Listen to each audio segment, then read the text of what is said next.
Welcome to Inspire and Move, the show that inspires you to create, connect, and grow. I'm going to bring you meaningful conversations, aha moments, and all the motivation you need to up-level every part of your life. I'm Ali Aruda, founder of Inspire and Move, and your personal hype girl.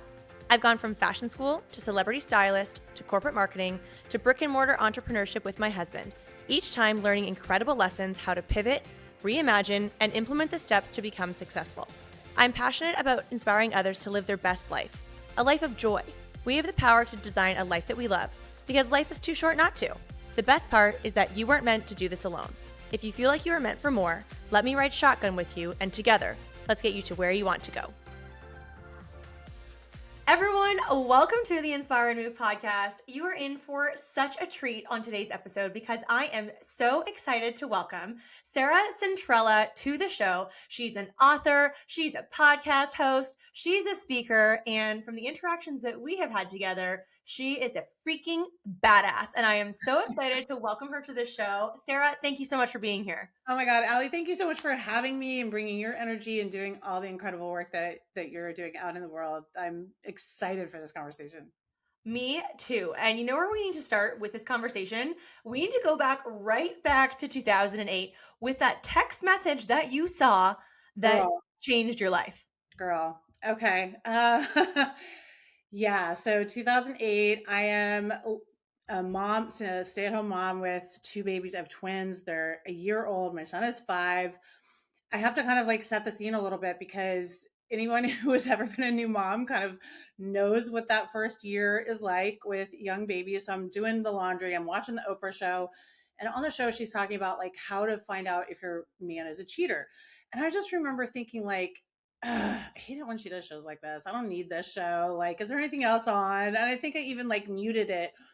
But at one point I remember seeing this little banner that said, if he hides their phone or turns their phone over. And again, like nothing was clicking. And I'm going about making dinner, doing laundry, whatever.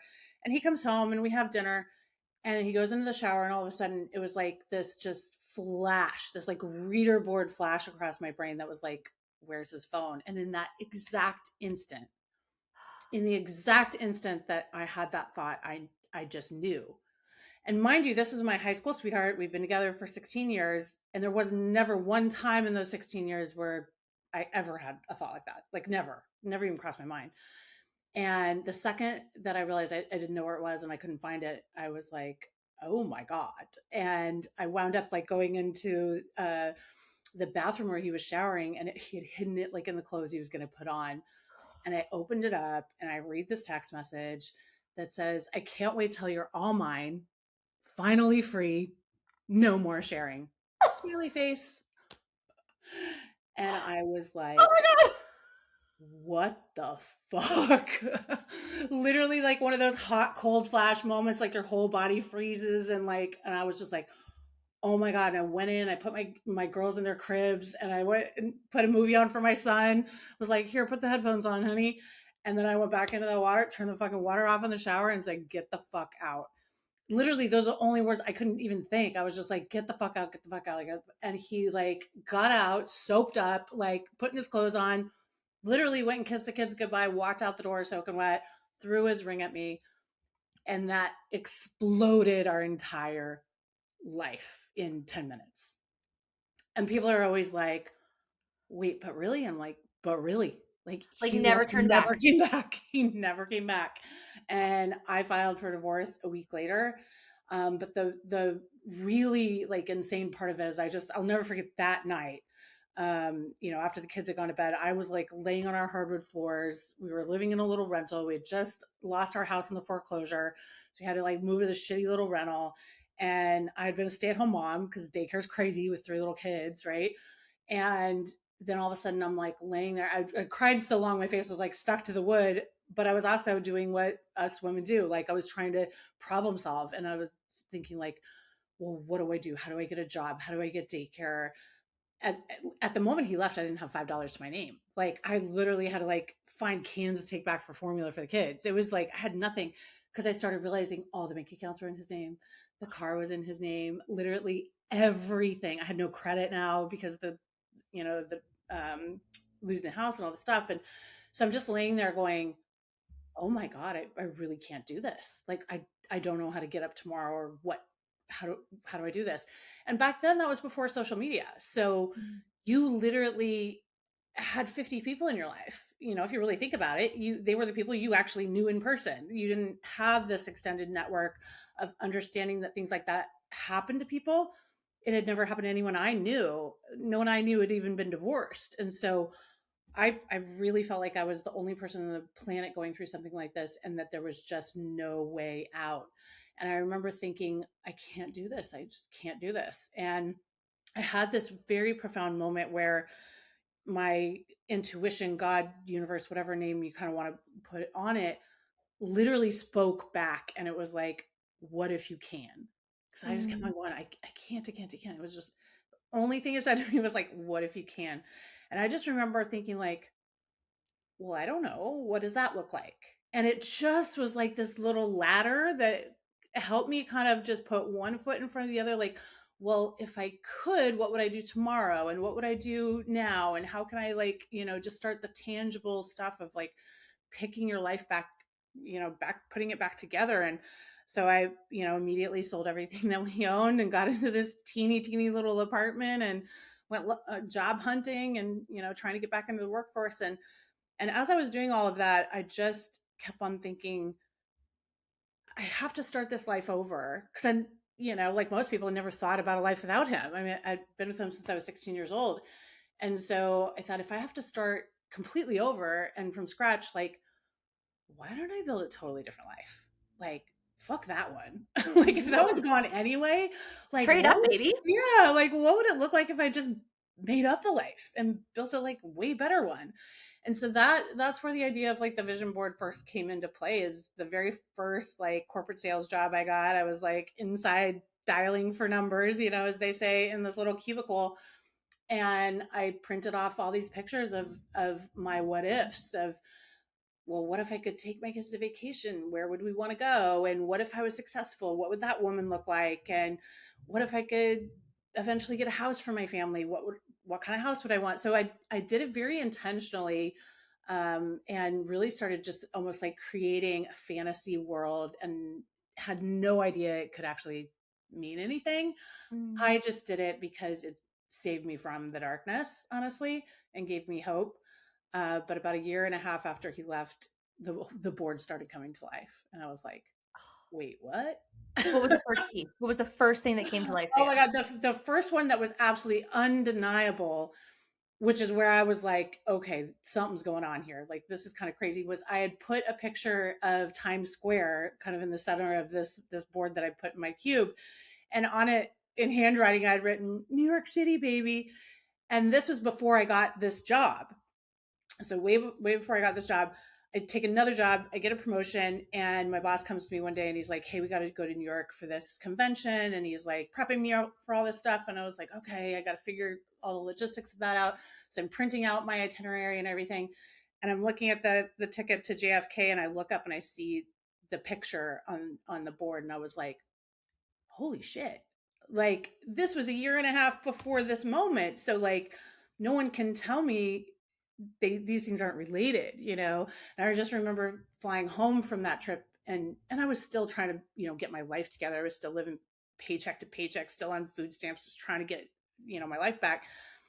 And in New York, I'd been on the company black card, and, like, had concierge service everywhere and dined clients, all, just this total alternate universe.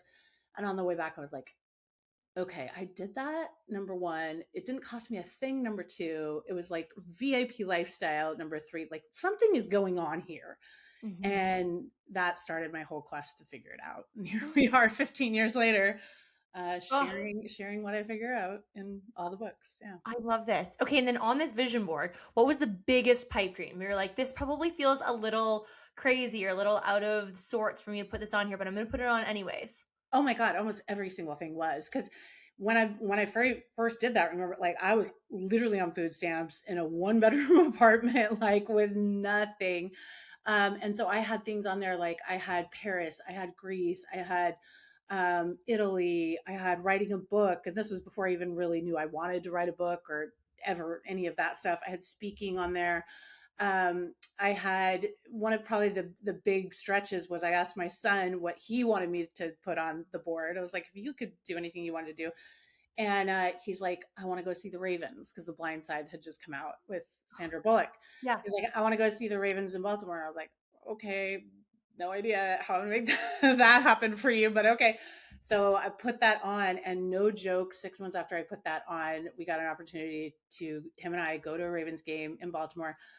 But better than that, we were actually given sideline passes, and Michael Orr came up and introduced himself to my son. Come on. Swear to God. So then I was like, okay, I'm definitely on to something here. Like, whatever I'm doing is working, and I have to tell the whole entire world about it because this is nuts. Okay, so I have reviewed your books that you have so beautifully written, but I feel like maybe book number 5 needs to be like how to manifest, I, how to build a vision board. right, exactly. Yeah, that actually. So in my very first book, it has 8 steps on how to live your dream, and step 5 was kind of the future boards piece of it. But I had been by that time, like, people knew me for that because people had been following me from my blog days when I was just like a single mom, broke single mom trying to figure it out, right?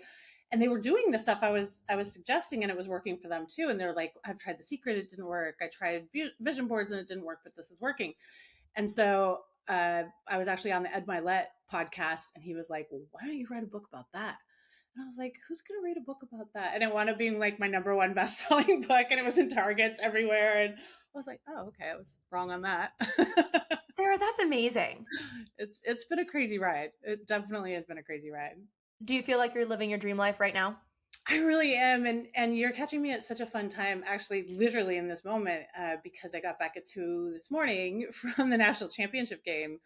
And if I can, real quick, I'll just share another manifesting story that was really powerful. My son, the same one who met Michael Orr at 8 years old, Raven fan. at the Ravens game, which started his whole dream, dreamed of being an Oregon football player. That was his dream since he was 6 years old.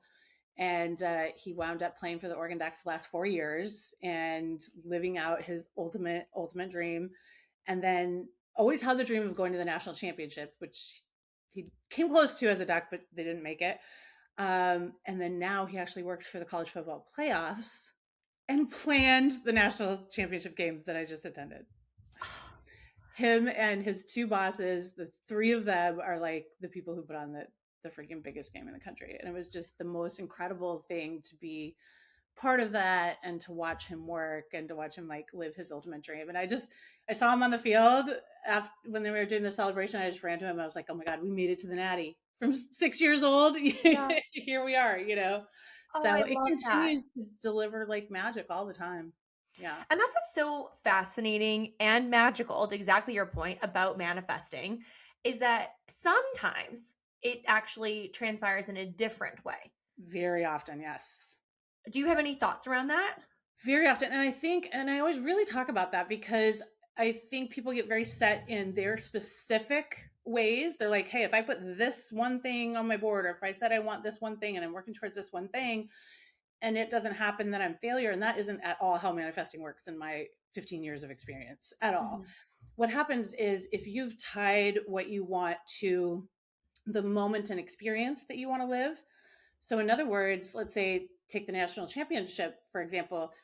Anyone who's ever even thought of a moment like this, even if you've never wanted it for yourself, you've seen it on TV, right? And you can kind of relate to how a player might feel in a moment like that. They're there for that emotional moment. The confetti's coming down, their family is all there, the tears are there. It's the culmination of all the hard work. It's a moment, right? It's a moment and experience. And if that is the desire of your heart, and if that is what you're working for, the universe will open all these little doors and avenues to lead you there. And then what can happen? He very much thought we had a very good chance last year, which is his senior year, of making it. Sadly got destroyed in the Rose Bowl. But, and in all that, we're like, this is the way. This is the way. This is our chance. This is the last year. It's so perfect. Everything's going to, like, it's written like a movie. It couldn't get better than this. We're going to make it. We didn't. It was heartbreak. It was like, whoa, okay. But then the universe came in at the 11th hour and was like, I got a different door for you to go through. And it just wound up being so much better than we ever could have expected. and just Mm. such a better fit too, and just all the things, So I think in those moments where you get that initial maybe disappointment or things don't work out exactly as you had planned, if you can come back to the trust and say, hey, I still trust the process. I still trust that things are working out in my favor. Even though I don't see it right now and it doesn't look good right now, Yeah. I'm going to still trust, and I'm also going to follow those nudges. And that was a big thing. He really followed his intuition. He was like, I feel like I'm done with football and something else is on the horizon for me that's really big. And I was like, are you sure? Are you sure? He's like, I'm sure. I'm like, and I told him this weekend, I was like, you always have to trust your gut because your gut is just like spot on. Like Oh, isn't it you were so so spot on. powerful? Yeah. So tell me, are vision boards still part of your practice in terms of, Yeah. year over year? Oh, absolutely. I do them every year. I have a whole kind of manifesting ritual that I do in January. Usually I try to do it either on the 31st or the 1st, kind of in that first week. And the first part of it is like letting go. And it's really looking back over the last year. It's two pieces. It's kind of like looking back over the last year and seeing how far I've come. And it's really fun to look over previous boards. And there's always so many things I can check off where I'm like, oh my God, I didn't even realize I had manifested that. I forgot that was ever on a board. So that's always a really fun kind of practice at the end of the year, just to count the wins, to celebrate the wins, to have joy in the wins. And then to be intentional and let go of like, all right, what do I need to still let go of? Like what's sticky for me that I'm holding on to that's not good for me? And how do I release that? And then my next part of that is always calling in the new, saying, okay, this is where I'm going. This is what I want. And the reason why I think it's so important to do it annually, at least, maybe even more, is because we change. And especially if you're doing Mhm. growth work, Oh, right? yeah. You are not the same human from the start of a year to an end of a year. Your Mhm. transformation is constant. And so if you're just doing a board and 5 years later, like, oh, maybe I should do another board, you're just missing so much opportunity because you're not the same person you were 5 years ago when you made that board. Half the stuff might not even resonate anymore. So doing that as an ongoing practice of continued growth and never like a destination, but continued growth, it helps me to continue to push myself and say, okay, what do I want right now where I sit? Mm. What is really aligned right now? What is the biggest and best version of that? Um, and what does a moment and experience look like for that? Mm. I love that. Well, I've got to say, this was the first year I did a digital vision board Oh that yes, love that. I, pulled a bunch of pictures from Yep, Pinterest. I found a beautiful template in Canva, and I have it on my lock screen on my phone, and love it brings it. me so much joy. Doesn't it? Every time I pick up my phone, I was like, "Ah, Yes. and Yeah. I can't wait. So, and I have to be very honest, like I got away from doing vision boards for the last few years. I think just Yeah. kind of being in the work. And my husband and I, every January, the first couple days, we always focus on like planning, Yep. intention. What do we want to call in for the year? We like to reflect every on the, what Yes. was the year before. We're really good with goal setting, especially even financial goals with our different businesses. But I had really gotten away from the practice of creating a vision board Yeah. and thought, if I'm not necessarily having, I love the idea of having like a girls' night or like let's Right. drink wine and cut out pretty pictures and make our boards. But that wasn't available to Yeah. me in the timing that I wanted to do this. So I did the virtual one, or pardon me, digital. Yeah. And it brings me so much joy, and I can't wait to make it all come true. And I have to say, honestly, that is probably much more effective. The community element of doing it with your girlfriends is amazing. But if we're really talking about being intentional and calling into my life the specifics that I know I personally want and are aligned with me, Pinterest is where I've been teaching people to get their pictures since 2009, since Pinterest first came out. You're OG. It's like you and Jenna Kutcher. Yeah, like seriously, I even went to Pinterest, their corporate headquarters, and taught all their employees how to do it. I was like, yo, this is how you use Pinterest to get what you want. Because it's the largest photography library on the internet, and most people don't know that or don't use it for that purpose. So anything your brain can dream up, you can keyword search it in Pinterest, add the word photography, and all of a sudden your personal dream that was literally you didn't have to tell a soul, all of a sudden you're like, oh my God, it's actual real life, because these are all real pictures of people doing this. And so that that connection is incredibly powerful. So that is one of the reasons, just from the behind the scenes standpoint, why looking at your board on your phone gives you immediate energy Dopamine. boost, right? It Oh, gives you yeah. the dopamine, and it gives you the emotional connection, which in manifesting they're always talking about you have to be emotionally connected. And I never understood that until I found my pictures on Pinterest, because then you immediately feel the emotion, right? You immediately feel excitement or hope or inspiration, because you're like, oh my God, that's my brain in front of me. It's kind of like this crazy thing. And every time you look at your phone, you're like, oh, that's my future. That's so exciting. Right. So that's why I call them future boards. For me, it was very important because words mean something, and it wasn't just, this is my dream. This isn't just fantasy land. This is what my future is going to look like. And I have it here to remind me, if ever I am having a bad day, yo, your future's coming and this is what it is. And it's Mm, mine and it's customized. Everyone's is different. So it is way more powerful than just cutting out random pictures of magazines. To me, that really is almost useless. It's just a yeah. fun activity. But it's the same as like if you were collaging in college, you're really not going to Yes. get any more value from it than that. But if you're doing it this way, you can absolutely feel the shift, and like, this is who I'm becoming. This is the life and lifestyle I'm bringing in. Mm. And I've had 15 boards or so over all this time. And I would say on average I manifest about 60 to 70% of a single board in a single year, on any given year, and then continue to manifest from old boards. Like, for example, the Italy one that I had on the first board, when it felt like insane. I wound up taking all my kids to Italy for 3 weeks in 2016, and I've been 6 times since. So like it continues to manifest in all these other ways, and I've taken women there 4 years in a row for retreats, and so there's all these other ways that those dreams continue to like grow and get bigger and more amazing over time. But then you bring in the new ones too. Mm. And you've mentioned before that you keep all the boards. I do. I always take a really good like pictures of all of them, and then like have a file on my phone, because otherwise I will forget what I'm manifesting. So Right. like at the end of the year I'll go through all the old boards and I'll be like, "Oh my God, I had no idea that was even on there." And so then I'll kind of like do my comparison, and on my Pinterest, if anyone's curious to see kind of what this looks like in real life, I have a board called my reality board, and I do all these side by sides.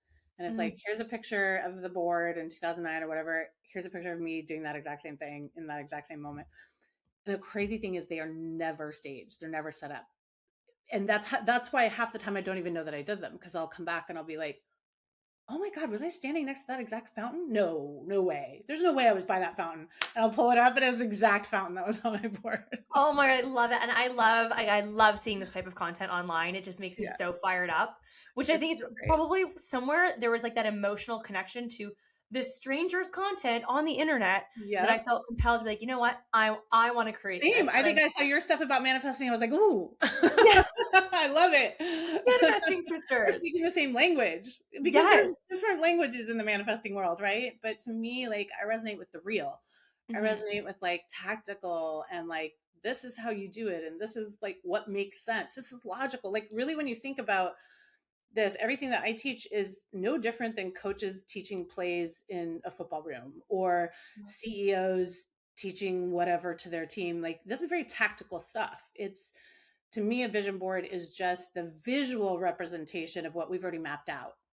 So Mm. it's very much, the analogy I use is, if you want to build your dream home and you hire an architect, the architect is going to ask you a ton of questions, find out what you want, right? So you have to do the discovery first.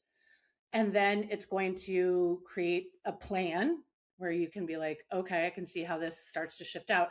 And then at some point, you'll probably get a model or of some sort, right? Where you can kind of visually see in the graphic design or something like, this is what that's what this is.